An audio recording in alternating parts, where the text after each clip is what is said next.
Hi student, कैसे आप? Hope आप अच्छे होंगे, एंजॉय कर रहे होंगे और स्टडी भी कर रहे होंगे। तो आज का हमारा जो टॉपिक हमने लिया है वो है लाइफ प्रोसेसेस, चैप्टर है 10th क्लास का। और इसमें आज हम करेंगे रेस्पिरेशन के बारे में। ठीक है, रेस्पिरेशन जो है वो क्या होती है। आपने पिछले सेक्शन में पढ़ा था किसके बारे में? न्यूट्रिशन के बारे में, है ना। कि न्यूट्रिशन में क्या होता था, वहाँ पे हमने ब्रेक डाउन ऑफ फूड जो है वो पढ़ा था कि ब्रेक डाउन कैसे होता है फूड का in the presence of oxygen, और किस तरह से ऑक्सीजन जो है वो फूड की ब्रेक डाउन करती है, ग्लूकोज को तोड़ती है और उसको किस में कन्वर्ट करती है, कार्बन डाइऑक्साइड, वाटर, और हमें जो है वो एनर्जी जो है वो प्रोवाइड करती है। ठीक है, तो अब ये जो प्रोसेस होती है जिसमें ऑक्सीजन जो वो यूज़ की जाती है और फॉर्मेशन ऑफ एनर्जी होती है, this process is not implemented in all animals. सभी एनिमल्स के केस में ये प्रोसेस जो वो नहीं होती है ना। कुछ जो है वो ऑक्सीजन को यूज़ करते हैं for the breakdown of glucose, और कुछ जो है वो ऑक्सीजन का यूज जो वो नहीं करते हैं, है ना। तो इसको जो ऑक्सीजन का यूज़ किया जाता है जिस रेस्पिरेशन में, उसको हम एरोबिक रेस्पिरेशन जो वो बोलते हैं ना, एरोबिक रेस्पिरेशन जो बोलते हैं। और जिसमें ऑक्सीजन की ज़रूरत नहीं होती है, oxygen not use, such type of respiration called an aerobic respiration, जो इसको बोलते हैं वायवीय और अवायवीय श्वसन जो है इसको हम बोलते हैं, है ना। तो अब जितने भी हमारे पास ये प्रोसेसेस हैं, चाहे एरोबिक है, एनारोबिक है, जिसमें ऑक्सीजन का यूज होता है या नहीं होता है, इन सब प्रोसेसेस में, इन ऑल केसेस में एक स्टेप जो वो कॉमन होता है, और वो कौन सा स्टेप होता है? That is the breakdown of glucose into pyruvate, है ना। पायरुवेट, यानी ये आपका 6 कार्बन होता है, इसको हमने 3 कार्बन में जो वो तोड़ना होता है, ग्लूकोज को पायरुवेट में जो वो तोड़ना होता है। ये प्रोसेस जो होती है वो सभी केसेस में जो वो कॉमन होती है, and it occur in cytoplasm. और ये किस में होती है? ये साइटोप्लाज्म में जो वो होती है ना। साइटोप्लाज्म आपको याद हो, सेल का जो फ्लूइड होता है, जैसे ये सेल है, ये न्यूक्लियस है, तो इसके बीच का जो ये फ्लूइड होता है ना, इट इज कॉल्ड साइटोप्लाज्म। इसको हम साइटोप्लाज्म जो है वो बोलते हैं, कोशिका द्रव्य जो हम बोलते हैं।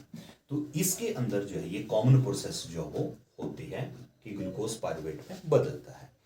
उसके बाद अगर हम देखें ग्लूकोज का क्या होता है, तो मैंने बताया आपको ग्लूकोज जो है 6 कार्बन मॉलिक्यूल है इन साइटोप्लाज्म। साइटोप्लाज्म में ये किस में टूटेगा? ये ब्रेक डाउन होता है पायरुवेट में, है ना। पायरुवेट में ये टूटेगा, पायरुवेट में ये टूटता है। दैट इज कार्बन का 3 मॉलिक्यूल होता है, C3 में होता है, कार्बन के 3 मॉलिक्यूल में ये टूटता है, और ये साइटोप्लाज्म में होता है। उसके बाद देखो, उसके बाद फर्स्ट केस अगर हम स्टडी करते हैं यहाँ पे, कि अगर ऑक्सीजन की आवश्यकता नहीं होती, अगर ऑब्सेंस ऑफ ऑक्सीजन होती है, ऑक्सीजन नहीं होगी अगर, तो पायरुवेट जो है वो किस में टूटता है ना। ऑक्सीजन की अनुपस्थिति में ये जो है वो बनाता है इथेनॉल। ठीक है, इथेनॉल बनाएगा ये, और प्लस यहाँ से क्या निकलेगी? कार्बन डाइऑक्साइड जो वो निकलती है, प्लस एनर्जी यहाँ से निकलती है। तो ये केस जो होता है ये होता है ईस्ट में, है ना। जो ईस्ट होता है उसके केस में ये प्रोसेस जो वो होती है जिसमें ऑक्सीजन की एब्सेंस होती है, और वहाँ पे क्या पैदा होता है? इथेनॉल जो वो प्रोड्यूस होता है, and carbon dioxide plus energy, and this process is called, आपने पढ़ा है इसके बारे में, इसको हम बोलते हैं फर्मेंटेशन। फर्मेंटेशन हिंदी में इसको बोलते हैं हम किण्वन। किण्वन प्रोसेस होती है ये फर्मेंटेशन। तो ये जो है वो ईस्ट में होती है।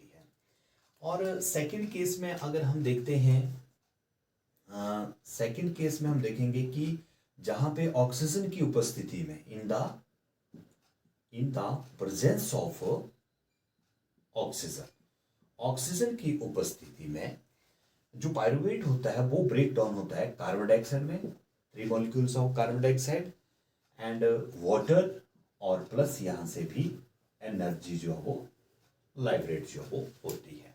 और ये प्रोसेस जो होती है ये होती है माइटोकॉन्ड्रिया में, है ना, माइटोकॉन्ड्रिया में, जैसे हमारे अंदर ये प्रोसेस जो वो होती है। तो माइटोकॉन्ड्रिया के अंदर जो है ये प्रोसेस होती है जिसमें कार्बन डाइऑक्साइड, वाटर और एनर्जी जो वो निकलती है।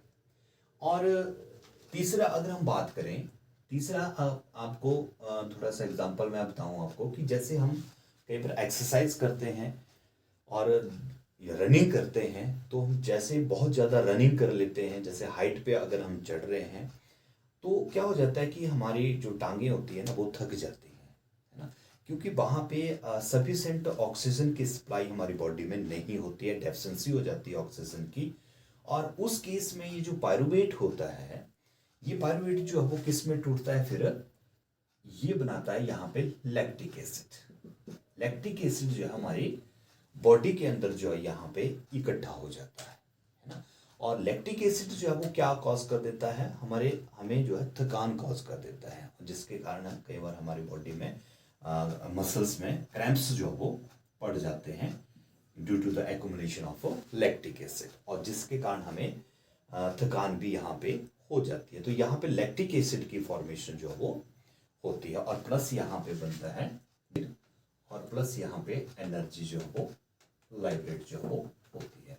तो इस तरह से ग्लूकोज का जो है ये फेट होता है। ये बहुत इंपॉर्टेंट क्वेश्चन है, आपके एग्जाम में ये पूछा जाता है। तो यहाँ पे अब्सेंस ऑफ ऑक्सीजन में, हमारे मसल्स में इनकी डेफिशिएंसी ऑफ ऑक्सीजन में, और in the presence of oxygen में जो माइटोकॉन्ड्रिया में प्रोसेस होती है, और ये प्लस जो है तीनों केसेस में जो एनर्जी जो वो निकलती है। और ये एनर्जी जो होती है फिर ये क्या करती है, सिंथेसाइज या फॉर्मेशन ऑफ एटीपी, है ना, that is energy rich currency, जिसको हम बोलते हैं एडिनोसाइन